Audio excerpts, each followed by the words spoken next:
قوم در اصل کسی نظریے سے جڑی ہوتی ہے، اور وہ جو نظریہ ہوتا ہے وہ اس قوم کو اکٹھا کرتا ہے، اسے لے کر چلتا ہے، یعنی کہ لیڈ کرنے والی چیز وہ نظریہ ہوتا ہے۔ یہ بھی کہا جاتا ہے کہ قوم وہ لوگوں کو گروہ کو قوم کہا جاتا ہے جن کی عادات، اطوار اور روایتیں آپس میں ملتی ہوں، مذہب ملتا ہو، نظریہ ملتا ہو۔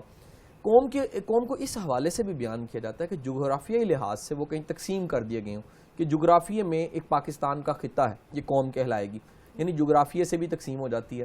قوم کو اس لحاظ سے بھی قوم مانا جاتا ہے کہ قوم در اصل ایک لوگوں کا ایسا گروہ ہوتا ہے جو اکٹھے ہونے کو تیار ہو جاتے ہیں، یعنی سب سے امپورٹنٹ چیز ان کا اکٹھ ہے۔ یہ وہ گروہ ہے جس میں انتشار نہیں ہوتا، یہ سب کے سب کسی چیز سے جڑے ہوتے ہیں، اور اس کو ایون کہ اسپرچول بانڈنگ بھی کہتے ہیں۔ بعض جو ماہرین ہیں سماجیات کے وہ کہتے ہیں کہ قوم اسپرچولی باؤنڈ ہوتی ہے ایک دوسرے کے ساتھ، سب لوگ جڑے ہوتے ہیں، نظریے ان کے جڑے ہوتے ہیں۔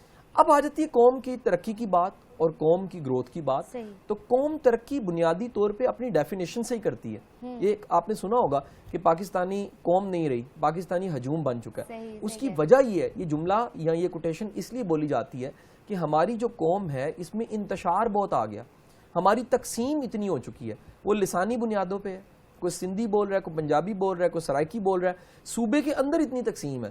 اس کے ساتھ ساتھ ہماری تقسیم جو ان سی علاقائی بھی ہے، پختونوں کی علیحدہ تقسیم ہوگی، کشمیریوں کی علیحدہ تقسیم ہوگی، علاقوں کی تقسیم ہوگی۔ اچھا، پھر اس کے بعد ایک اور تقسیم ہماری آئی، وہ آئی مذہب میں فرقے بننا، دین میں فرقے بن گئے۔ فرقے اتنے بنے کہ ایک تو ہمارے دوست تو فرقے کو فرقیاں کہہ دیتے ہیں، وہ کہتے ہیں کہ جناب فرقوں کی فرقیاں بن چکی ہیں۔ تو یہ جو فرقے بن گئے، ان فرقوں نے بھی تقسیم کر دیا۔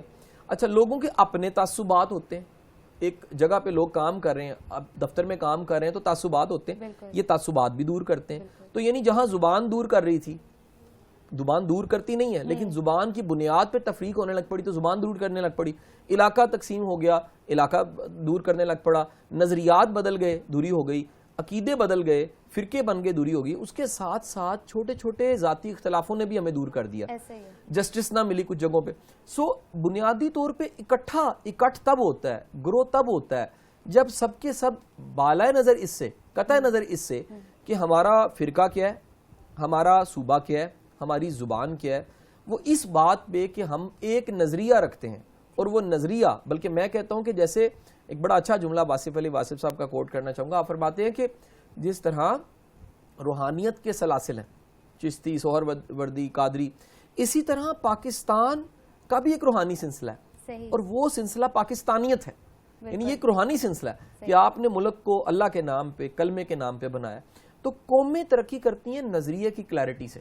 پہلی چیز کہ نظریہ کلیئر ہو کہ ہم نے اس ملک کی بنیاد اسلام کے نام پہ رکھی تھی، ہم نے ملک حاصل کیا تھا دو قومی نظریے کی بنیاد پہ، ہم دو قومیں، ہمارا نظریہ اور ہندو کا نظریہ ہم سے مختلف ہے۔ تو نظریات کی بنیاد پہ تقسیم ہونے والا ملک، میں یہ جملہ بولنا چاہوں گا، نظریات کی بنیاد پہ ترقی بھی کر سکتا ہے۔